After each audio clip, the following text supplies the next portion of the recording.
Stillness is our theme, and last week we had Susan Koch was here to teach us how to still our minds with mindfulness activities. And that was really cool. Oh, nice candle, Maisie. That's beautiful. And we had, I think we came up with a gesture for stillness, right? We talked about how sometimes stillness is about sort of being quiet. And we said, stillness. Why don't you try that just to get it in your body? One finger up to your mouth, and then your hands go down. Stillness. Nice. And this month, those long nights that we're having, they invite us to sort of slow down and be still and tell stories and light candles. And so we have a lot of really special holidays this time of year. And one of those holidays in the Jewish tradition is Hanukkah. And it's the Festival of Lights.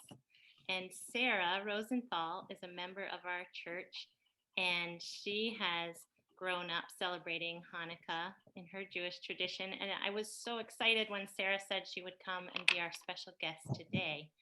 So welcome, Sarah. Hi, everybody. It's so nice to be with you this morning and to share a little bit about Hanukkah. Oh, now I can't see everybody. I can take the spotlight off if you want. It's kind of, okay. Wait, let's see. Now you can go. No, it's fine. You can leave. I guess it's. If you go in the upper right corner and click, you'll get in gallery view and you can see everybody. Hold on, everybody. Okay, good. All right. So, raise your hand if you've heard of Hanukkah before. Okay, it looks like pretty much everybody's heard of Hanukkah. Hanukkah is, you can put your hand down if you want, Clara. As Liza said, Hanukkah is the Festival of Lights. But why? So we'll talk a little bit about that. Hanukkah celebrates a battle from thousands of years ago. A long, long time ago, Jewish people couldn't worship the way they wanted to. Could you imagine somebody saying, sorry, you can't have a Christmas tree anymore. You can't go to the UU church. You can't light a chalice. Could you imagine that and saying that you couldn't do that anymore? Sorry, you're not allowed. Well, that's kind of what happened to Jewish people. They were taken over by the Greek army, and the Greeks said, no more lighting of your candles, no more saying your prayers, no more lighting, no more reading your sacred books, which is called the Torah. None of that is allowed. You have to do things our way. Well, the Jewish people didn't like that. They wanted to still practice their religion the way they knew how. But they knew if they did, they'd get in trouble, big trouble, like getting taken off to jail or getting their things ruined. But Jewish people didn't want to give up their way of life. So they did it in secret. And when they were worried that the Greek army was going to come and take away their things or take maybe somebody into jail, they would all of a sudden put everything away and start playing with tops. Just like our dreidels.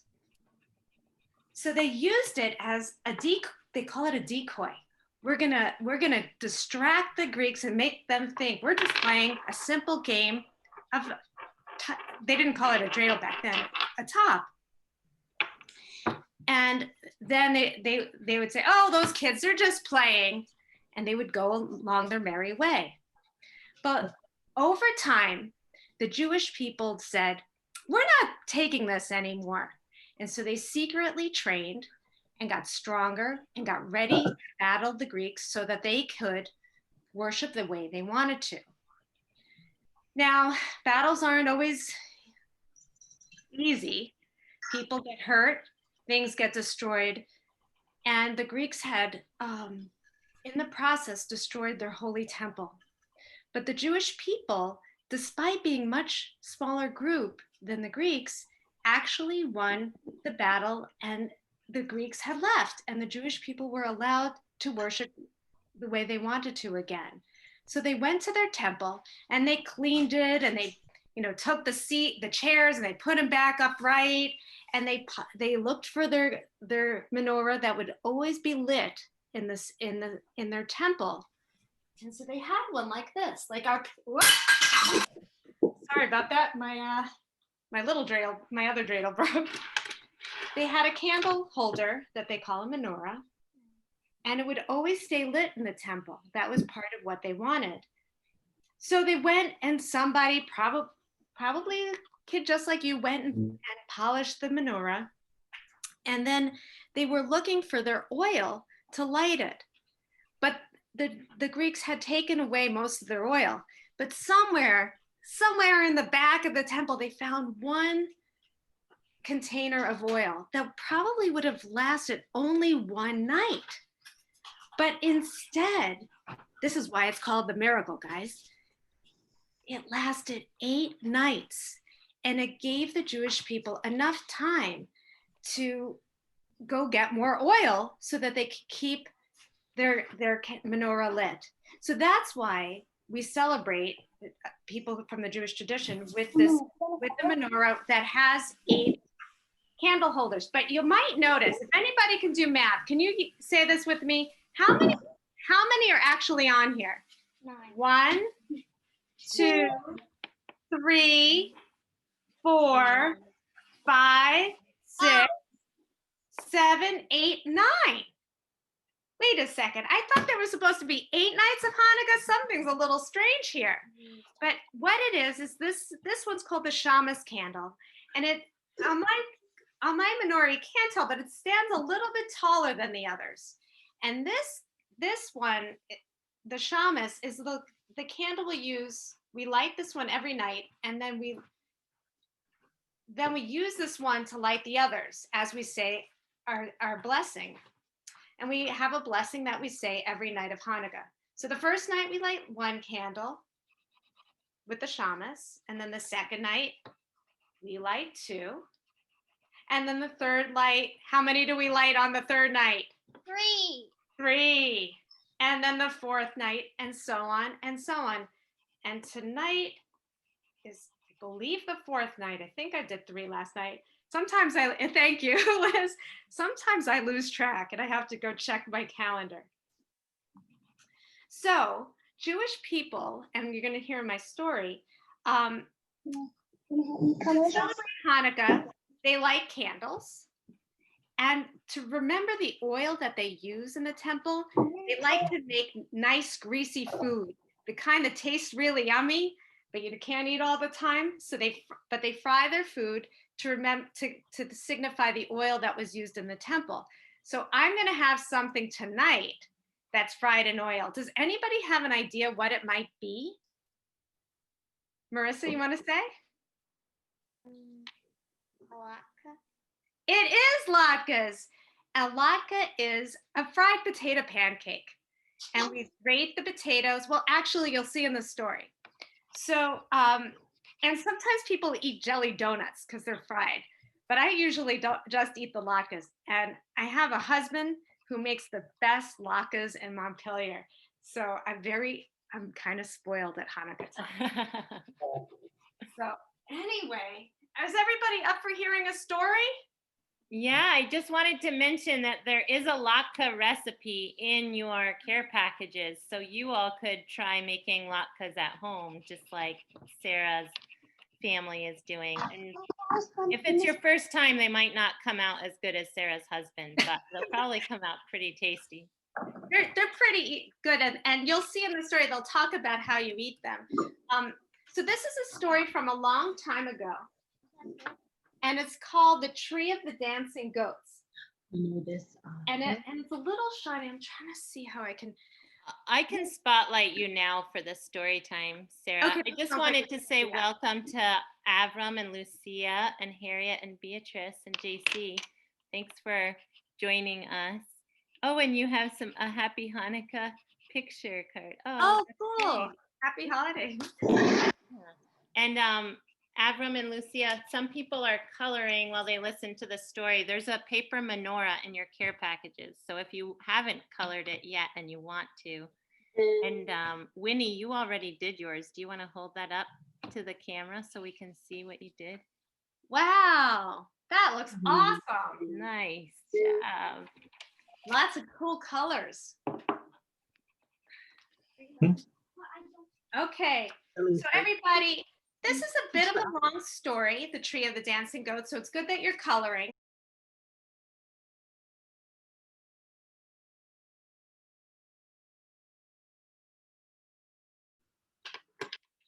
You all can go back into gallery view if you want to see everyone now.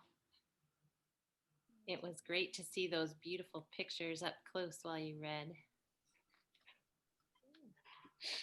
And it was fun to scroll through and see so many of you busily working on your menorahs, just like Mr. Kreml made a menorah for the neighbors. Do any of you want to hold up to the camera? Let's see, Sienna's showing a coloring book of some animals. They're sort of like the animals that they were carving in the story. Oh, nice menorah, Waylon. Nice. Awesome. And you're even starting to cut it out. And ooh, Eliza, very cool. Look at these. Whoa. I wonder if anyone who does have a menorah or another coloring might want to hold it up and I could do a screenshot and see all these. Maybe you can, I wonder if you can fit your face in with the menorah. Sort of like Clara's doing. Oh yeah, that looks great. Okay, here we go. Let's see. Smile. Happy Hanukkah. Great. Beautiful. I was wondering who has their dreidel. Does it, right? If you have your dreidel, can you lift it up? Do you want to all practice taking a spin?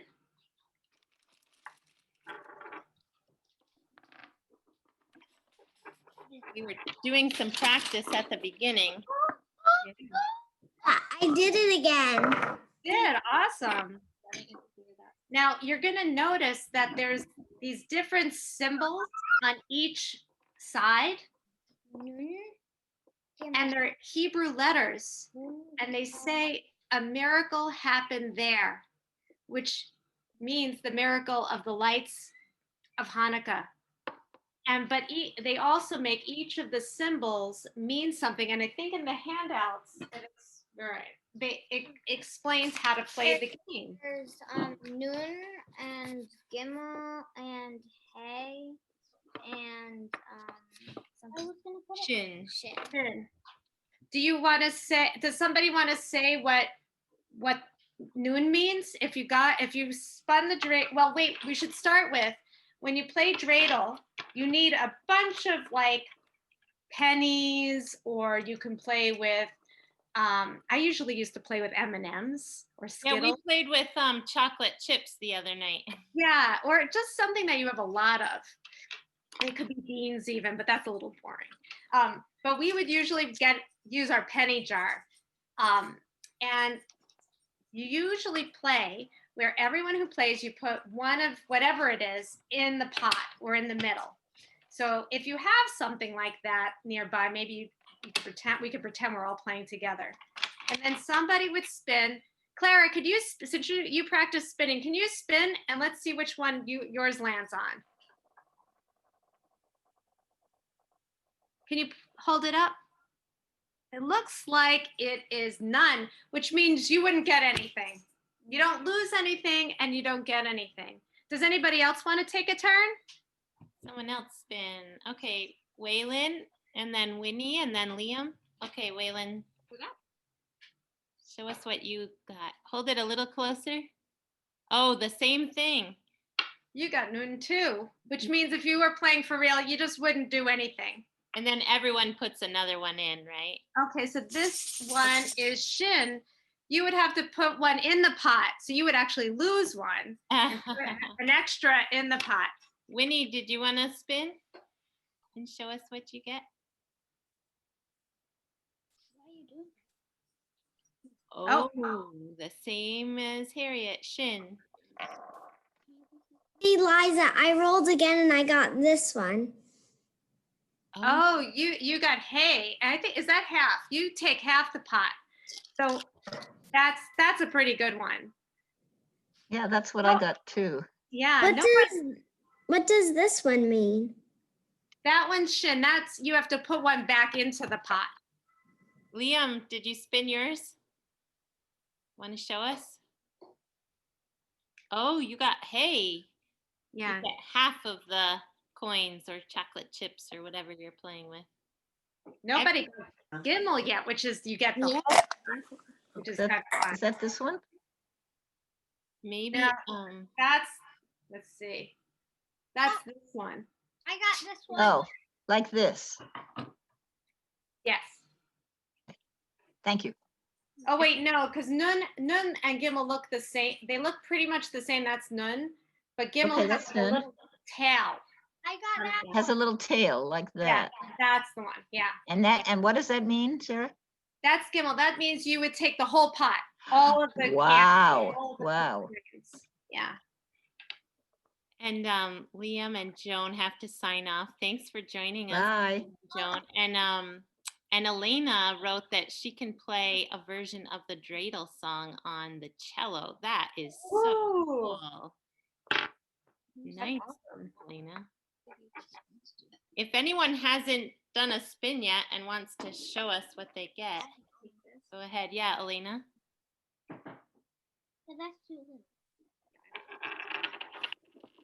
Oh, you got so you would have to give one back. It's kind of fun to play with two or like about 3 people. So we got hay, and it looks like another Noon. Nice. Yeah, you guys got the hang of it. This is fun. It's a good thing to do when you're bored and it's too cold to go outside, or, it's a fun game to play. Oh, you got Gimel. You would get the whole pot, Elena. We played with Marissa's dad and me and Marissa a couple nights ago, and we had one round where we got Noon person after person, and the pot got bigger and bigger and bigger. Yeah, and then it was getting late, so we decided to start putting 2 chocolate chips in each time. It looks like you have, I can't see. Looks like maybe you have hay. Yeah, Avram has hay. Maisie has And Gimel. another, oh, you got Gimel, the whole pot. Sarah, I wonder, for the people who arrived a little bit later, would you show your collection of dreidels? Oh, sure. Just So where's my favorite? Here's my favorite one. pretty. And I have this one. I have a whole bunch. And I'll tell you my tradition.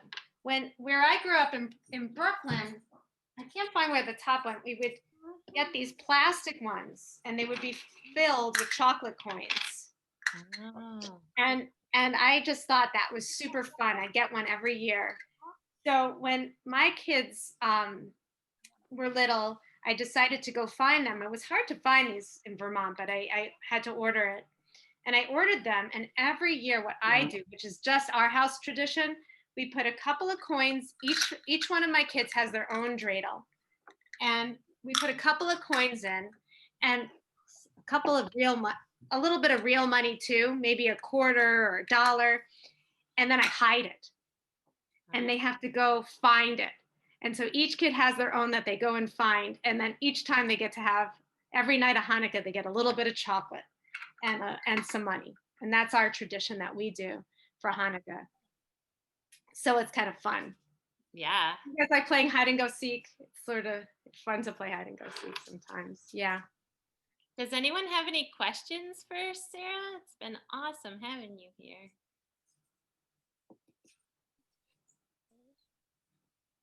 Oh. That's okay. I just want to say thank you for coming. Oh, it's I grew fun. up celebrating Hanukkah and Passover with our good friends up in Colchester, and this year was the first year we had to do a Zoom Passover, and we're not getting together for Hanukkah either. So it was really nice to Passover? What's to have Passover? have you here and also have the story Can I story do time. spoon Oh, that wait. one? Can you move over? Ah, I need so to No, no, thank bye. you. Bye. And I will say that the synagogue here in Montpelier, the Beth Jacobs Synagogue, is doing online Thank you. celebration every evening, and anyone's welcome to join each evening. So if you do a search for the Beth Jacobs Synagogue Montpelier, you can find out what you need to join them. And Alina, what did you want to say? I was just wondering something about the dreidel song. How many coins or how many of the things do you start with? How many of the things, say that again? Like whatever you're using, like chocolates or coins. How many do you start with?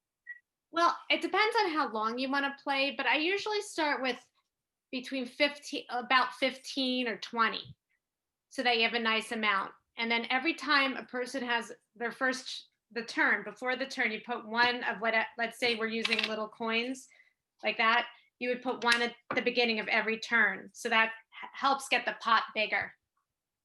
And the pot just means the middle, like putting it in the middle of the table or the floor. I can never put it on the floor because I have a dog that would eat my little chocolates. And then if you run out, are you just out? You're just out of the game.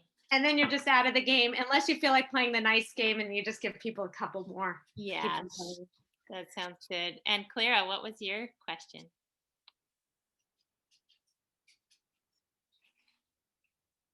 Oh, you're still on mute.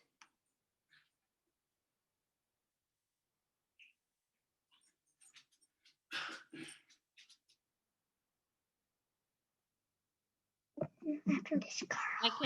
I can ask you to unmute and that will make it easy. Huh. It's sort of I finished my thing. woohoo! Your menorah, it's very nice. I like it. It kind of has rainbowy colors. Yeah.